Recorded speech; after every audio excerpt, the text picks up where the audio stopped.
If you die and are reborn, some might consider you lucky. But that's not really the case. It depends on how you died and how you were reborn. I died a very hard death.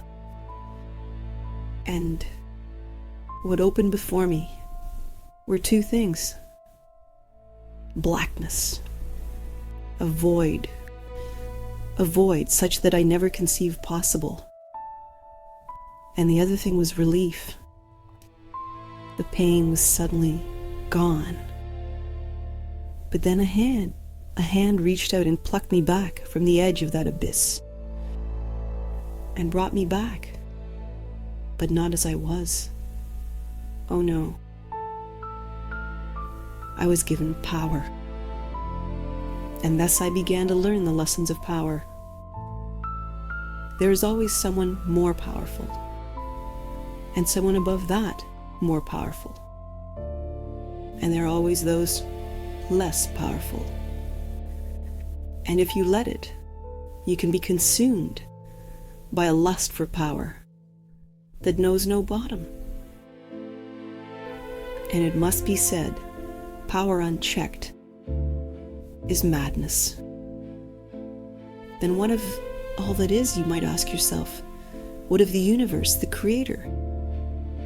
If that creator is everything, then is not that creator mad? Perhaps. Perhaps the creator stands outside such concepts. I think that more to be the truth. But back to this new timeline I found myself on. I quickly learned that power and subservience must go hand in hand if one is to retain the power bequeathed, and if one is to expand that base until I could finally free myself of those shackles. But that would take some doing. And in the meantime, I had to pretend love for that which I felt only a cold and dark hatred. I had to, and perhaps some part of me, some small, tiny part, did feel love for the one who had rescued me, my Lord Augustine. And in the early days I was fascinated by what he showed me of hell. It is something that cannot even be described.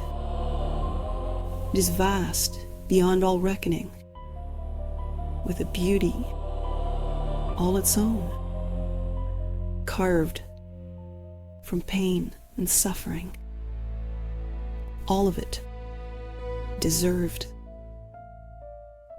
That was so eye-opening for me, to realize that all those who suffered did so because of what they had done.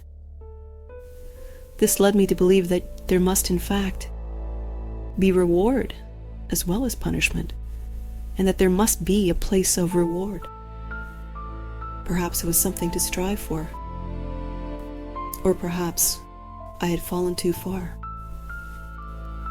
The scales that weighed my pain and the retribution I took, and the complete and utter lack of morality I found myself expressing after experiencing that pain, for me would always be balanced, if not weighted slightly, more than slightly, towards the pain. There was much and more to make up for. And strangely, I yet retained a shard of my humanity, perhaps ember is a better word, that exploded into a conflagration at the touch of one man. And thus I began to plan my escape. My name is Vittoria, and my story begins in Heart of the Warrior, available now at swindaniels.com.